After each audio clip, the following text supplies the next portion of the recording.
करना, इन समस्त क्षेत्रों में कार्य हमारा एक बहुत बड़ा उद्देश्य होता है। न सिर्फ महिला बल्कि बच्चे, समाज का वह हर वर्ग जिसको आज मदद की जरूरत है, जिनके आंसू पोंछने की हमें जरूरत है और जिन्हें समाज में स्थापित करने की आवश्यकता है, उस क्षेत्र में यह कार्य, और वह भी सुभद्रा कुमारी चौहान स्मृति व्याख्यानमाला के रूप में आप सब बधाई के पात्र। विषय है टूटते परिवार, महिला अधिकार एवं कानून। मैम अभी जब बोल रही थी, आशा शुक्ला मैम, और आप बार बार ये कह रही हैं कि मैं कानून, मैं कानून की प्रोफेसर हूं इसलिए वो कह रही थी, परंतु उन्होंने साथ में यह भी बताया कि यहाँ पर वकील भी हैं, न्यायाधीश भी हैं, समाज सेवी भी हैं, तो हम सब एक ही समान हैं। और हो सकता है कि आप सबसे मैं फिर भी बहुत कम जानती हूं, ऐसा कोई बहुत अधिक अपेक्षा मुझसे रख रहे वो मुझे नहीं लगता, पर हाँ, मैं अपने मन की बात, अपनी भावनाओं को अवश्य आपके सामने व्यक्त करना चाहूंगी। जब यह विषय मैंने देखा, कि विषय में पहले लिखा है टूटते परिवार। परिवार टूटना एक सामाजिक समस्या है, उसको हमने जोड़ा है महिला अधिकार और कानून से। कुल मिला के उसका अर्थ यह लगता है, और शायद यही रखा गया है, कि क्या महिला अधिकार और कानून की देन यह हुई कि परिवार टूटने लगे। जो कानून बनाए गए थे महिला को सुरक्षा के लिए, समाज में होने वाली जो घटनाएं हैं उनको समाप्त करने के लिए, समाज को एक अनुशासनात्मक स्वरूप देने के लिए,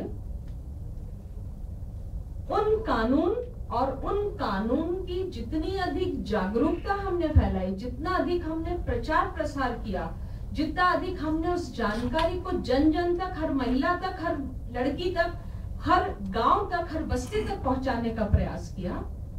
नतीजा ये हुआ परिवार टूटने लगे। मतलब क्षमा चाहती हूँ, शायद ये आशय है, आपसे पूछना चाहूंगी, हो सकता है ये आशय है, पूरी तरह नहीं, पर ये कारण है, मैं भी इसमें सहमत हूँ, एक कारण जरूर है। और फिर परिवार टूटने के दो अर्थ होते हैं।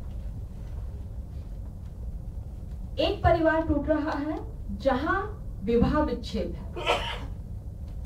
स्त्री और पुरुष जब एक साथ रहकर एक घर में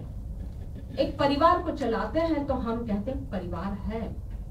वही हमारी निगाह में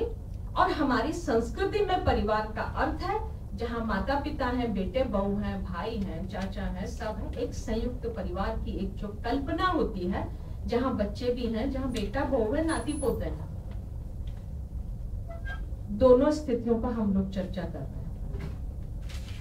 हमारे परिवार, जिस परिवार की हमने भारतीय संस्कृति में कल्पना की थी, वो खत्म हो चुके हैं, बहुत कम रहते हैं।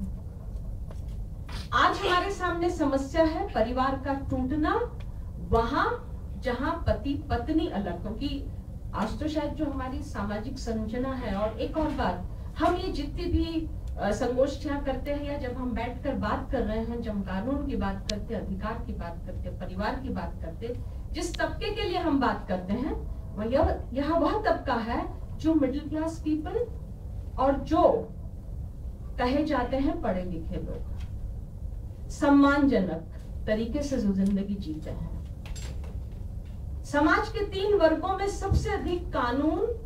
और सामाजिक दायित्व दोनों का निर्वहन करता है मध्यम वर्गीय वर्ग, परिवार, जो बहुत बड़े हैं। बहुत बड़े से मेरा मतलब जो उस वर्ग के लोग हैं जहां न कानून का महत्व है, न उनके लिए कानून कोई चीज है, न उसके प्रति उनका कोई सम्मान है, न उनके यहाँ कोई सामाजिक बंधन है, न उन्हें समाज का डर है, न भय है, न शादी की समस्या है, न परिवार टूटने की समस्या है। एक वह वर्ग होता है जहां हर चीज तोली जाती है सिर्फ पैसों में। उनके इन सब चीजें कोई मायने नहीं रखती। उनके ये भी मायने नहीं रखता कि आज पति पत्नी की बन रही या नहीं बन रही, और आज उनके परिवार का बच्चा कोई घटना, जो मैम ने और आज हम बार बार कह रहे हैं मंच पे, एक ऐसी घटना में भागीदारी बनकर वापस घर में लौट आता है, उनके लिए चीजें कोई मायने नहीं रखती। एक वह समाज है जो बहुत, हम जिसको निम्न तबके का कहते हैं, जो हमारे घरों में काम करने वाली बाइयां, मजदूर, उनके यहाँ भी ये सब चीजें कोई मायने नहीं रखती। बल्कि मुझे लगता है कभी कभी जो भी कुछ हम लोग देखते हैं कि वो हमसे ज्यादा समझदार है।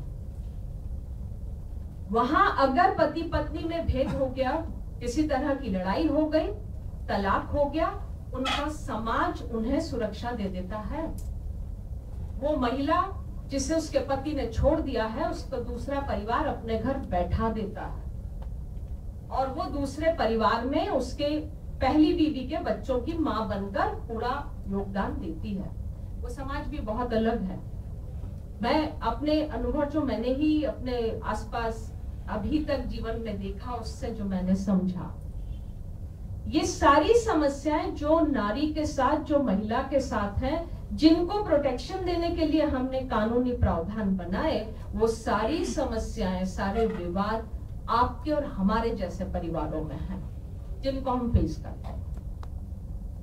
और स्वतंत्रता के पूर्व जो हमारे देश की, हमारे समाज की स्थिति थी, और वो समाज की स्थिति अनेक कारणों से थी।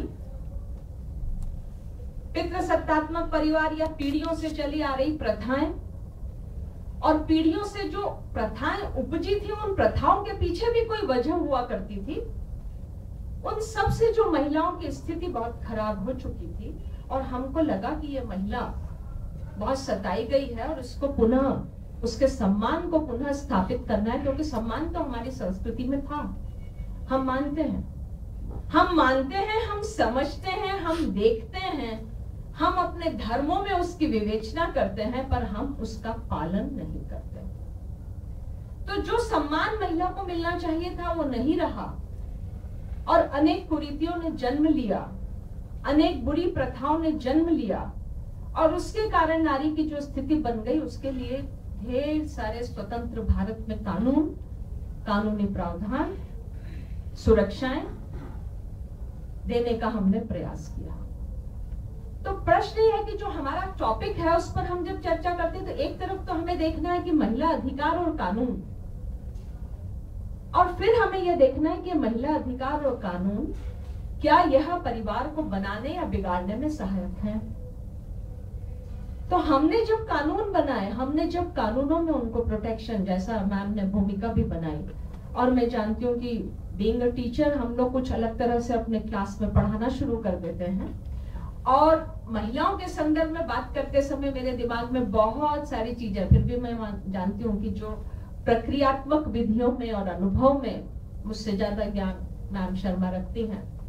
क्योंकि वो लोग रोज इस तरह की समस्याओं को देखते हैं, सुनते हैं, प्रोसीजर्स को, लॉज को फॉलो करते हैं, और किसी की जिंदगी के लिए एक बहुत अहम निर्णय देते हैं।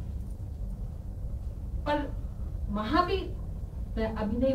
बोलूंगी, पर वहां भी कभी कभी ऐसी स्थितियां आती है कि सच्चाई कोर्ट्स के सम्मुख पहुंच ही नहीं पाती। अभी जैसे इशारा भी किया, सक्सेना साहब ने भी यहाँ पर बोला, मैम ने भी ये बात कही, स्टोरी बन जाती है, कहानियां हो जाती हैं, झूठे आरोप लगा दिए जाते हैं, सामाजिक भय से अपने घर की प्रतिष्ठा को बचाने के लिए